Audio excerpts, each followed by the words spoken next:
Bonjour mes chers amis, vous êtes sur Tanak TV, votre chaîne de tous les jours qui vous présente des réflexions géopolitiques et géostratégiques internationales par rapport à la connaissance de la Bible ou une connaissance biblique. Je m'entretiens avec l'opinion biblique sur les questions d'actualité qui sont à la une, comme par exemple actuellement la crise ukrainienne. Je suis en train de scruter tous les aspects de cette guerre à la lumière de la Bible ou de prophéties bibliques ou encore du Tanakh, l'Ancien Testament, le livre sacré du peuple juif. Aujourd'hui, je prends un des aspects. Le président Vladimir Poutine parle de temps en temps dans ses discours au public sur l'avènement d'un nouvel ordre mondial. Il a totalement raison. Cela est aussi annoncé dans la Bible, dans les prophéties bibliques, dans le Tanakh aussi. Il y a l'avènement d'un nouvel ordre mondial qui vient. Donc, c'est comme si Vladimir Poutine est en train de prédire, de prophétiser par rapport aux prophéties bibliques. Et moi, je viens asseoir cela, je viens coucher cela par rapport à la Bible, aux prophéties bibliques. Les autres, des chroniqueurs, observateurs internationaux en parlent sur le plan politique, d'autres historiens en parlent sur le plan historique. Mais moi, je viens accoucher cela sur le plan théologique, que ce nouvel ordre mondial avait été annoncé depuis dans les prophéties bibliques. Donc, il y a l'accomplissement de ce qui était prédit par Hachem, Dieu lui-même, par le prophète d'Israël. Donc, ce n'est pas nouveau, ce n'est pas un concept nouveau, ça a été annoncé dans le Tanakh. Mais je ne veux pas donner tous les détails parce que c'est un sujet qui relève de la publication et des recherches personnelles que je vais publier l'année prochaine. Donc, je ne fais que donner l'avant-goût, je ne fais que flasher de portions pour nous fixer de ce qui sera cette publication par de livres et de documentaires l'année prochaine. Voilà. Donc, dans les prophéties bibliques, il y a une liste répertoriée des ordres mondiaux. Vous voyez, je prends Daniel 5, verset Daniel, 7, verset du 7 à 18. La parole de Dieu déclare ceci. Ces 4 grands animaux, ce sont 4 rois qui se lèveront de la terre. Mais le sang du Très-Haut recevront les royaumes, et ils posséderont les royaumes éternellement, d'éternité en éternité. Les 4 royaumes sont les 4 animaux dont parle le prophète Daniel. Les lions, l'ours, le léopard et le 4e animal qui n'est pas illustré, qui n'est pas bien décrit. Et si nous lisons bien ces chapitres et ces versets, il y a 5 ordres mondiaux ou comme 5 formes d'animaux. Il y a 4, vous voyez, qui s'élèveront sur la terre. Le 5e ordre, le 5e animal, c'est ce que j'appelle le véritable nouvel ordre mondial. Le dernier dont je parle dans mes différentes vidéos.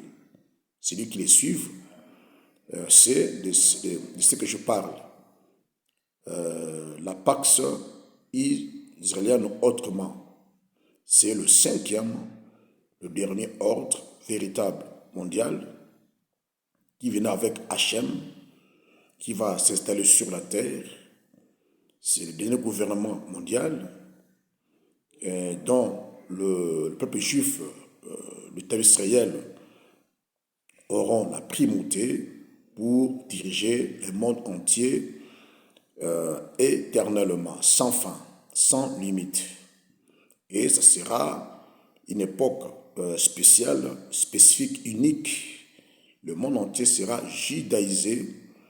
Les valeurs judaïques, qui sont des valeurs divines, vont conscientiser le monde entier. C'est là que prendra fin la déraison,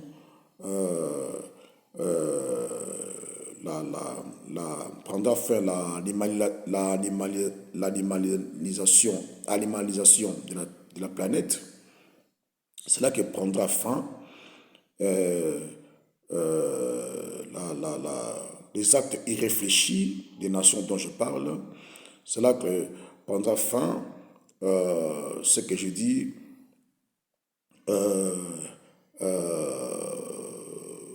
la répétition.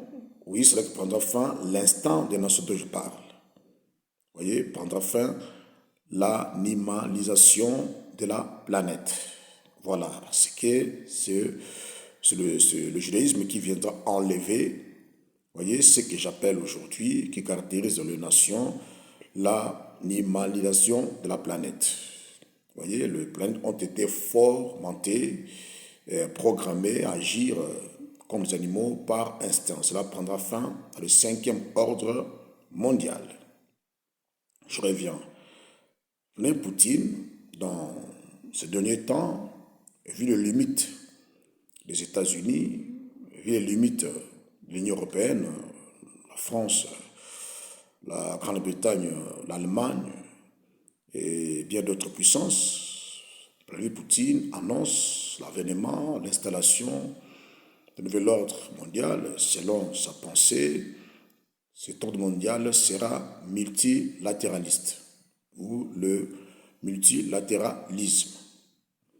À mes recherches, à mes analyses, il n'y a jamais eu, dans le passé, comme dans le monde contemporain, il n'y a jamais eu un système, un ordre mondial qui soit multilatéraliste. Tout ordre mondial dans le temps antique ou dans le temps contemporain, l'ordre mondial a toujours été unipolaire. Il y a toujours unilatéralisme. Donc, il y a toujours une puissance au-dessus des autres qui a le monopole des décisions mondiales ou internationales. C'est comme ça qu'on parle de différentes Pax. Vous voyez, la Pax Romana, la Pax Britannica, la Pax Americana, vous voyez, aussi la Pax Israeliano. Vous voyez, ce sont différentes Pax qui traduisent la domination unilatéraliste d'une superpuissance qui a eu ou qui a le monopole des décisions à l'échelle planétaire. Vous voyez, nous avons vu par exemple dans la Pax Americana qui prennent fin déjà ou bientôt, les États-Unis par exemple, avec la guerre en Ukraine, cette guerre traduit les combles de l'unitarisme américain dans le monde. Vous voyez, les États-Unis, par une décision unilatérale, ratifiée par le Congrès américain, par le Sénat, les États-Unis sont allés en guerre unilatéralement contre toute la volonté de la communauté internationale. Cela traduisait que les États-Unis avaient le monopole des décisions internationales. Dans bien des dossiers, le dernier mot revenait aux États-Unis. Voyez, donc, Poutine qui pense que le système international sera multilatéraliste, ça c'est une illusion, ça c'est une utopie. Parce que prévoir un système multilatéraliste, donc la parole est à la portée de toutes les nations. Les décisions sont à la portée de toutes les nations. Vous voyez, la diplomatie est au pied de toutes les nations. Ça n'a jamais été question. Même dans les temps anciens, il y avait toujours un royaume qui dominait. Soit c'est l'Égypte qui dominait, soit c'est Rome qui dominait, soit c'est la Syrie, soit c'est l'empire babylonien qui dominait, soit l'empire médo-perse, soit donc ainsi de suite. Il y a toujours un.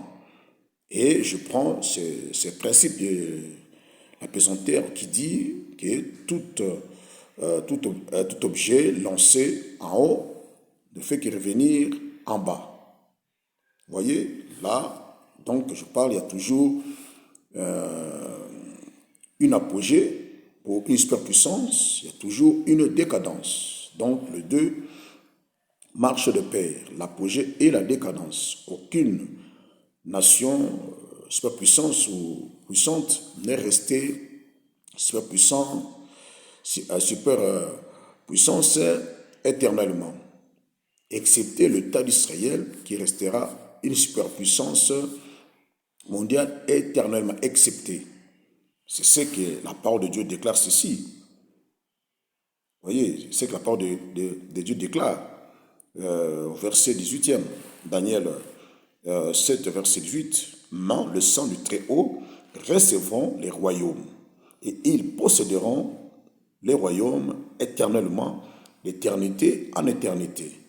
Bien qu'il y aura des chrétiens dans ces véritables nouvel ordre mondial, mais la primauté est réservée au peuple juif. Si vous lisez même à la fin du livre de l'Apocalypse, vous verrez qu'il y a les 12 noms des patriarches d'Israël et 12 noms des apôtres de Yehoshua HaMashiach. Donc la primauté est réservée au peuple d'Israël sur la souveraineté de Yehoshua HaMashiach Hachem. Vous voyez, mais à part ça, les autres superpuissances mondiales qui ont eu à briguer, à diriger des ordres mondiaux n'ont pas été éternels. Il y a eu une montée et il y a eu une descente.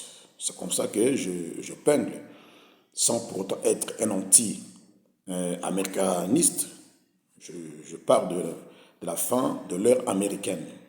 Il y a eu une apogée, il y a une chute, une décadence, une descente, donc le déclinisme des États-Unis. Donc, Vladimir Poutine parle de l'ordre mondial, oui, ça arrive, mais la Chine, tout comme la Russie, n'auront pas la primauté, ne seront jamais, ça je répète, je souligne, ne seront jamais des superpuissances mondiales. Car sur la liste des superpuissances mondiales, la Chine, tout comme la Russie, n'ont pas été répertoriées. Elles restent des puissances régionales influentes qu'on ne peut pas effacer. Vous voyez, il y a eu quatre. Donc il y a 4 ordres mondiaux. Le premier ordre, c'était avec l'Europe. L'Europe, en général, fait une superpuissance mondiale, on peut dire. Avec la colonisation, l'Europe a dominé le reste de la planète.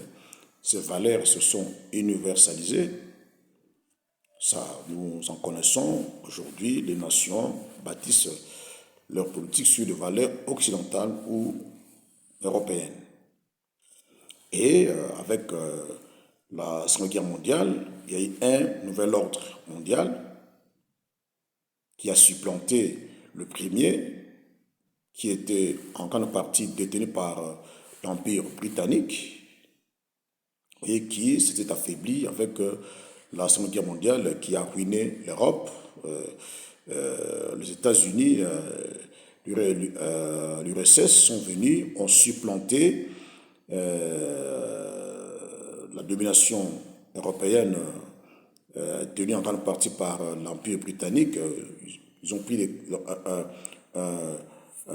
en main des colonies qui étaient entièrement entre les mains des Britanniques, des Français et tout consort. Commence le second, le deuxième ordre mondial.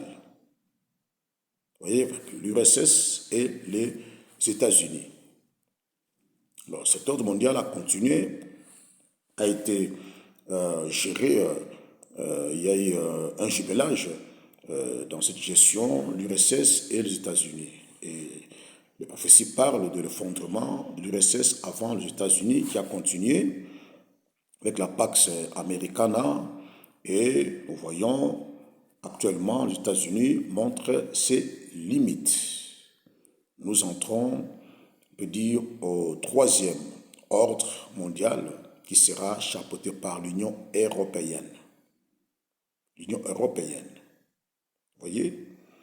Donc, à la limite du deuxième ordre mondial vient le troisième, l'Union européenne, et après lequel viendra le quatrième, la puissance vaticane deviendra une superpuissance mondiale. Après, le cinquième, ce sera la Pax israélienne, ou autrement, dont j'ai dit le véritable nouvel ordre mondial. Vous voyez, donc, les royaumes antiques représentaient ces quatre ordres mondiaux. Quand l'ange va parler avec Jean, l'ange dit quelque chose de très important. Aujourd'hui, les prophéties s'actualisent. Il faut maintenant convertir, traduire, actualiser ces anciens royaumes en des puissances modernes.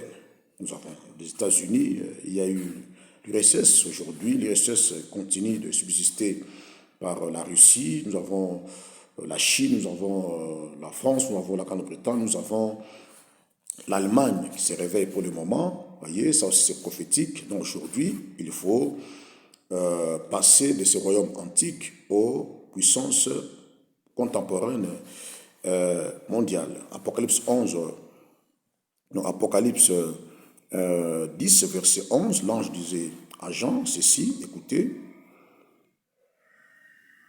puis on me dit, il faut que tu prophétises de nouveau sur beaucoup de peuples, des nations, des langues et des rois. Vous voyez, donc, les prophéties s'actualisent. Les anciennes prophéties qui étaient données sur les quatre animaux, plus le cinquième qui est l'État d'Israël, doivent être actualisées dans l'histoire contemporaine. Les puissances modernes contemporaines sont actualisées dans les prophéties bibliques, c'est qu'on dit à Jean. Donc, ce que je vais publier, faire découvrir à l'opinion, les quatre royaumes antiques, aujourd'hui, dans l'histoire contemporaine, représentent quelle puissance mondiale. Vous voyez, la prophétie s'actualise. Voilà, donc, Vladimir Poutine annonce quelque chose qui est biblique, hein, que Poutine mette en tête bien que la Russie est puissante. La Russie ne sera jamais une superpuissance mondiale, tout comme la Chine. Parce qu'elles n'ont pas été répertoriées parmi les 5 puissances mondiales. Et dans mes publications, je vais donner la mobilité de l'échelle mondiale, détailler la course à l'échelle mondiale entre les grandes puissances, ce que j'appelle l'arbre de la mobilité de l'échelle mondiale. Donc, il y aura des publications, il y aura des documentaires, des livres qui seront conçus à partir de mes recherches de plus de 2600 pages et je vais les publier l'année prochaine Hachem ou Yoshmashia s'il le permet. Voilà, donc mon numéro c'est 00 27 84 86 26 25 25 960 si vous voulez appeler pour des contacts et pour parler l'évolution de ce grand projet que j'ai nommé les grandes découvertes inédites. Je m'arrête là. Bye bye. À la prochaine.